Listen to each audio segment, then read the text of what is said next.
Para hablar de la colonia Mauricio tendríamos que remontarnos primero al porqué de la colonia.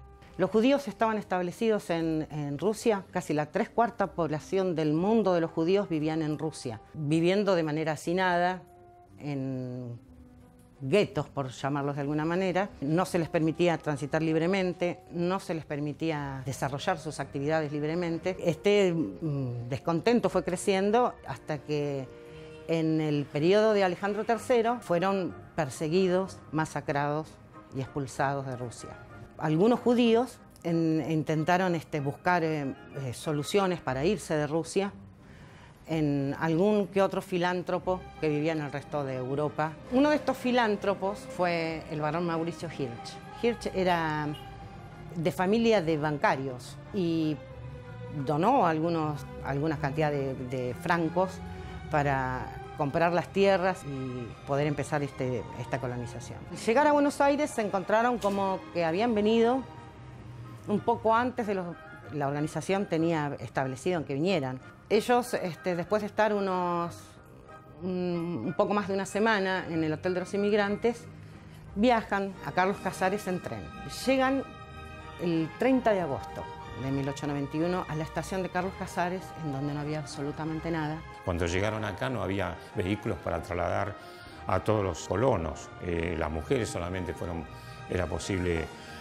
posible trasladarlas en carruaje, pero el resto, los varones, tuvieron que hacer los 12 kilómetros que hay de Casares a Garrobo, lo hicieron caminando, ¿no? En la cual pasaron varios meses hasta que llegaron los insumos que se suponían que ellos tenían que tener, ¿no es cierto? Carpas, herramientas, todo eso tardó muchísimo tiempo. Y empezaron a hacer, según ellos, su pedazo de Argentina. Ya les conté cómo los judíos llegaron a la Argentina escapando de las persecuciones en Rusia y cómo al llegar sufrieron 1000 penurias. En un principio la colonia estaba organizada en 4 pueblos: Smith, Algarrobo, Hirsch y Moctezuma. En esas 4 localidades circulaban los colonos los primeros años. Y ahora restaba convertir a estos pueblos en una comunidad.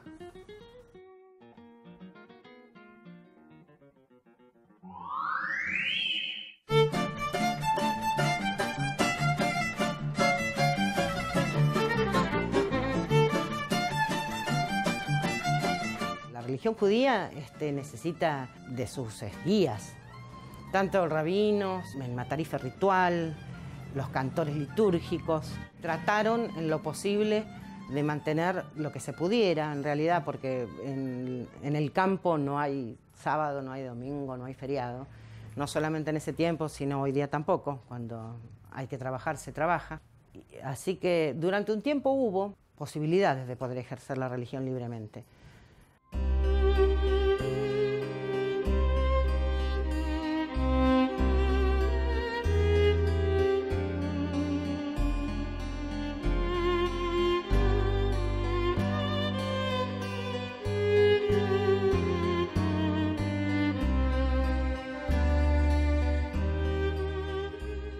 Estamos en Moctezuma, yo estoy acá de 1932.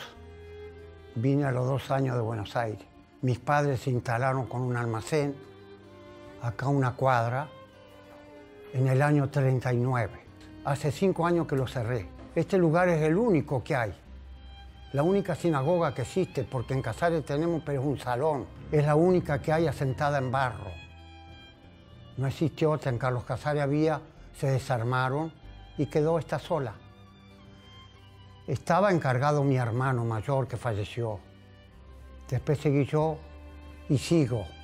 Algunas veces puedo venir, algunas veces no, porque ya me duelen las piernas. Tengo 85 años. Todos los viernes y sábados se venía a rezar. Había mucha colectividad acá. No quedara nadie. Yo y mi mujer únicamente. Tenemos 2 Torá. Cuando las quieran ver, yo les voy a abrir y se las voy a mostrar. Son muy viejitas. Había un maestro que estudiaba hebreo. Y los chicos, mis hermanos, muchos chicos, ustedes vieron que acá están los agujeros de los tinteros. Se escribía con la pluma, con una lapicera pluma, con tinta.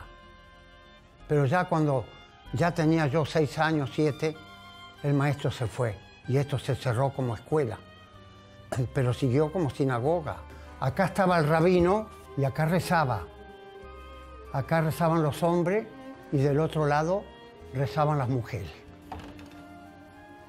Estas son las dos Torá, muy viejitas. Esto se pone acá en la sien y se va enrollando de acá del brazo hasta el dedo este, cuando uno empieza a rezar, cuando tiene los 13 años. En 1891 llegó de Rusia esta Torá. Se las voy a sacar.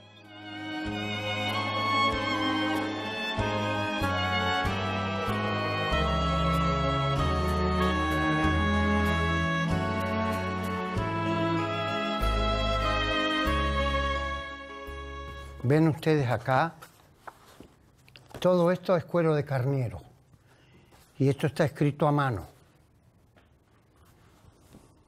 Tiene varias partes para leer, yo no sé leer. Se lee de acá para allá, no de acá para allá.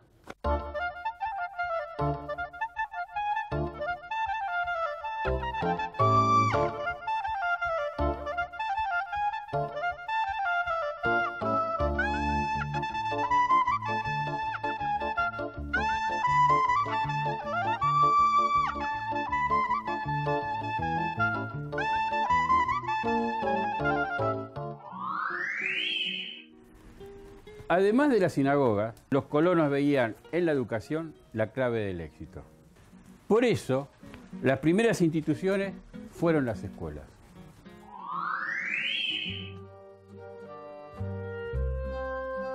Esta escuela se funda en el año 1917 como consecuencia del traslado de las primeras escuelas que se habían hecho en los primeros grupos. En el grupo de la Lis fue la primera, y como ya empezaban a trasladarse del campo a vivir en pequeños núcleos poblacionales como el pueblo este de Algarrobos y el pueblo de Moctezuma, entonces trasladaron la escuela acá para nuclear a todos los alumnos. A diferencia de los otros grupos de los colonos que se ubicaron en filas, en cuadras, y ahí se ubicaban todas las casas, acá se agruparon en lo que se llamaban los grupos, el grupo 56, el grupo 66, que era en los vértices de los lotes hacían sus ranchitos.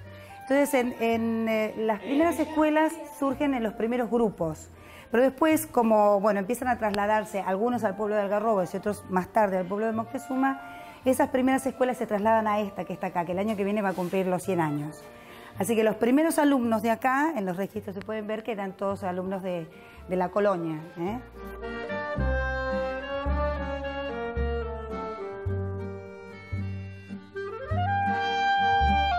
A ver, ¿no tenés de los libros de los primeros libros de registros? Sí.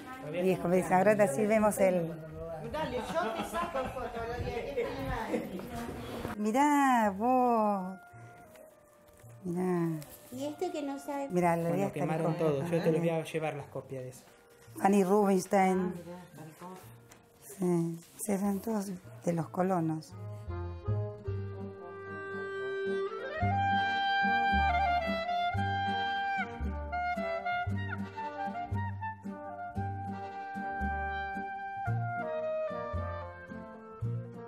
Esto es una réplica de la casa de los colonos. Antiguamente acá había un almacén por 1940, más o menos, en el año 38.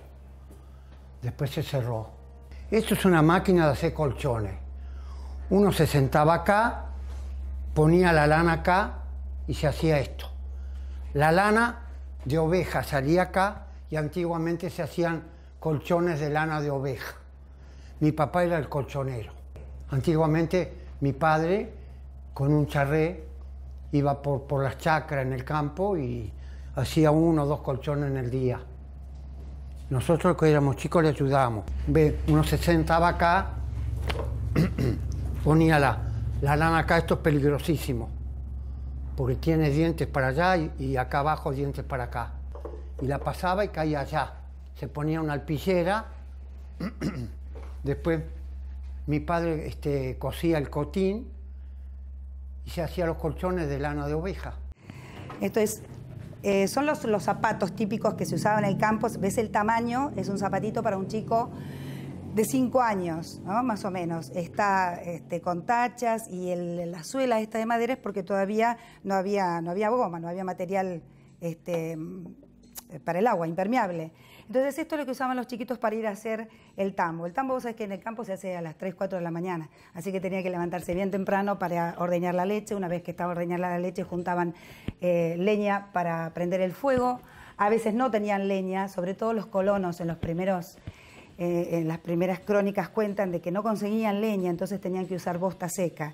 Y cuentan la tristeza de las mujeres que habían llegado de Rusia hasta este fin del mundo para tener que ir a buscar bosta para prender el fuego para poder hacer su comida, ¿no? Entonces, bueno, una vez que prendían la leche, hacían su desayuno y ahí se iban caminando o a caballo hasta llegar a la escuela. Y también algunos colonos cuentan que llegaban a la escuela con los pelos escarchados por el frío. Así que cuando nosotros este elemento lo usamos para comparar con los chicos de ahora, cómo era la vida del colono, se dan cuenta ahí lo que es la dimensión de la vida ahora y lo que era realmente haber llegado a esta parte del mundo sin tener idea del idioma, sin tener idea del trabajo que tenían que hacer, ni en qué tierra estaban ubicados, bueno, cómo fue la situación de ellos.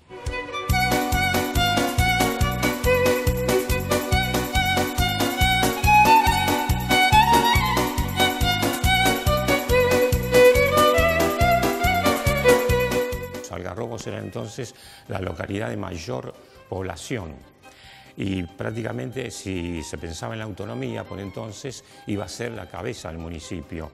Pero en 1889, 2 años antes, se instaló el ferrocarril y no pasó por Algarrobos sino por Casares, por la laguna. Los ingenieros decidieron, para más seguridad, cambiar el trazado del ferrocarril y eso hizo que Casares pasara a ser cabecera del municipio. Y entonces por eso Algarrobo también quedó cada vez, dejó de ser un factor de concentración de población. Campo era toda gente, no como ahora que es un desierto.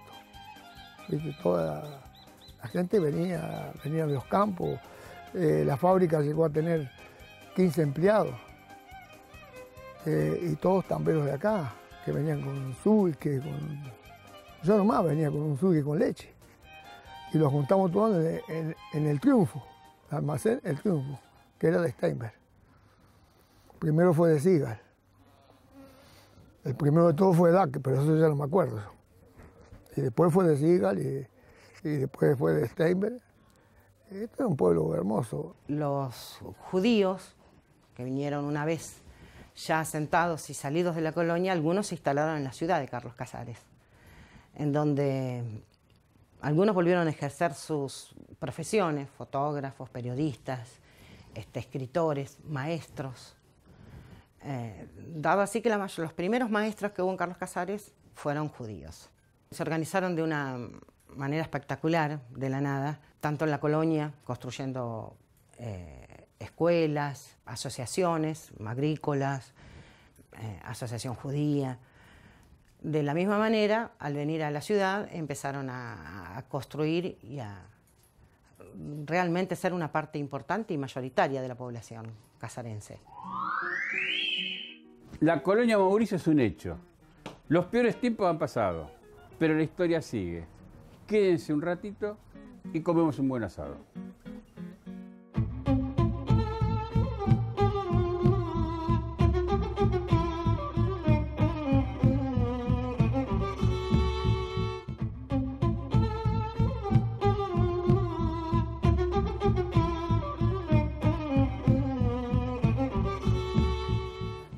Una vez que la colonia prosperó, se establecieron los centros comunitarios. Uno de ellos fue la Sociedad Israelita de Carlos Casares, actualmente dirigida por un descendiente de los primeros colonos.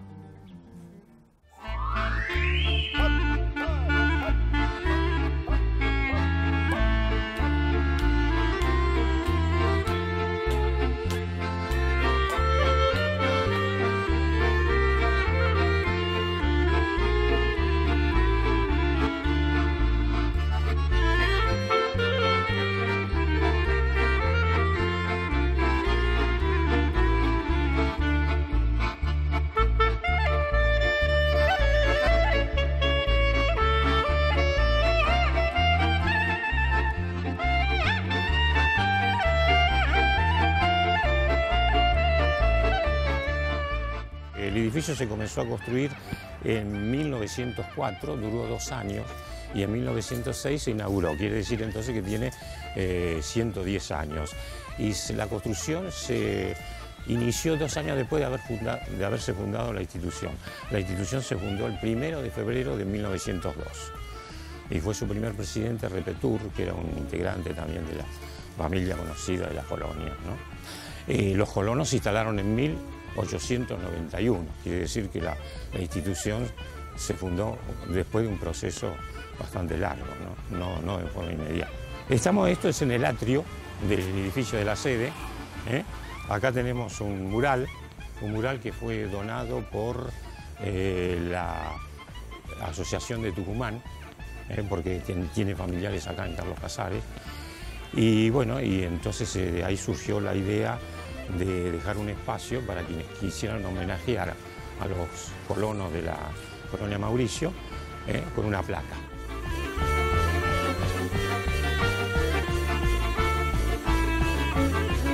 El edificio tiene un eje longitudinal que sigue la dimensión del terreno y tiene 3 cuerpos. Este es el que estamos nosotros, que es de planta alta, planta baja y planta alta, después el salón dedicado a espectáculos, que se usó como teatro y también como cine, y el último cuerpo que es el escenario, que es de casi la misma altura que está sobre la línea municipal, pero por razones de que en aquella época se usaba como escenografía un sistema de poleas, ¿no? Que hoy se ha cambiado por el de la caja escenográfica que ustedes van a ver.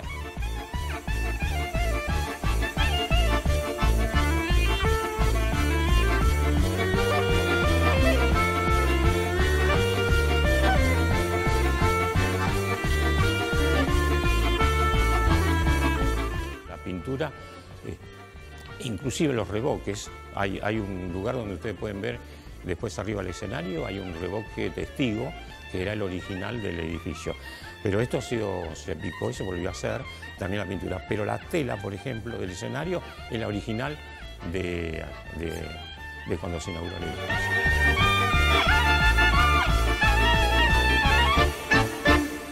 Esta es una sala de juego, de diversiones, y bueno, ahora se convirtió en una zona de exposición permanente, sin perjuicio de que si hay una exposición de fotografías o para hacer alguna disertación, que se use también, ¿no?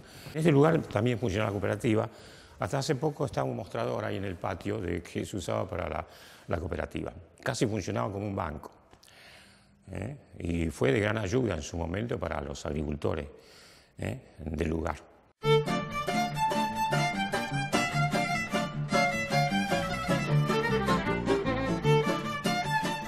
Como toda empresa, las deudas no estar pagadas, en su mayoría, porque más vale que hasta que se pudieron asentar, pudieron aprender a labrar la tierra, pudieron aprender a criar animales, esto tardó un periodo de muchos años. Entonces el judío no podía ir pagando su deuda hasta que empezó a producir. Ese es uno de los motivos por los cuales la escritura de cada propietario tardó también muchos años, hasta que no hubo un pago mayoritario de la deuda de cada colono, no se les otorgaba las escrituras. Estas deudas que tenían los colonos fueron saldadas gracias a una semilla que traían de Rusia, que prosperó en Carlos Casares y en los campos de alrededor.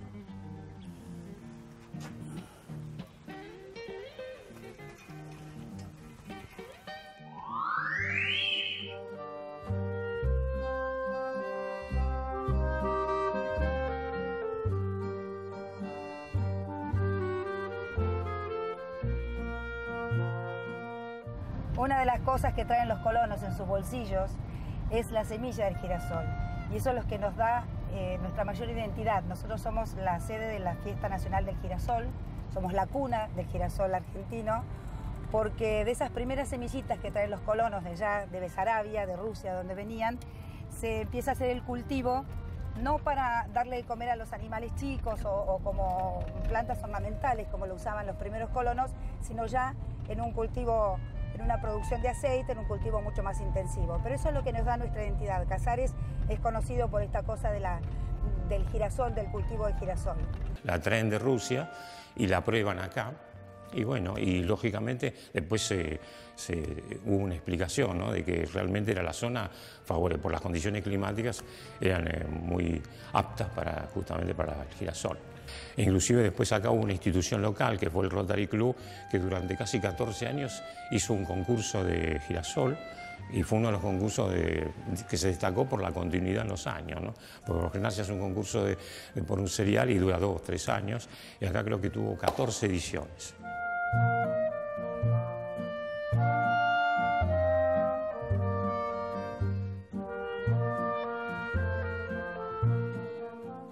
A partir de 1910 se produce una caída, en lugar de ir creciendo, la colonia comienza a ir diluyéndose. Y bueno, la razón ha sido primero tratar de recrear la situación a la que ellos estaban habituados, que era el paisaje urbano, la actividad urbana. El otro ha sido el deseo también de que sus hijos sigan algún estudio superior. Entonces buscaban una ciudad que les podía ofrecer eso. La importancia del valor que tomaron las tierras, que le permitió hacer vender las tierras, ¿no? Todo eso influyó para que rápidamente se diera ese proceso, y ya a partir de 1910 y ya en 1930 quedaba muy poquito de la colonia. Y despacito se fueron a ir, la gente, viste, como acá se trabajaba mucho a mano. Entonces la gente empezó a venir la cosechadora, empezó a venir esto, entonces la gente se empezó a ir del pueblo. Se empezó a ir a Buenos Aires, mucha gente en el tiempo Perón, se fue mucha gente a Buenos Aires, porque ya nos ganaban más, dice, qué sé yo, no sé, viste cómo era la historia. Y se fue despoblando el campo, se terminó el campo, vinieron las máquinas y era otra cosa. Hoy día la religión judía no está tan arraigada, pero sí uno reconoce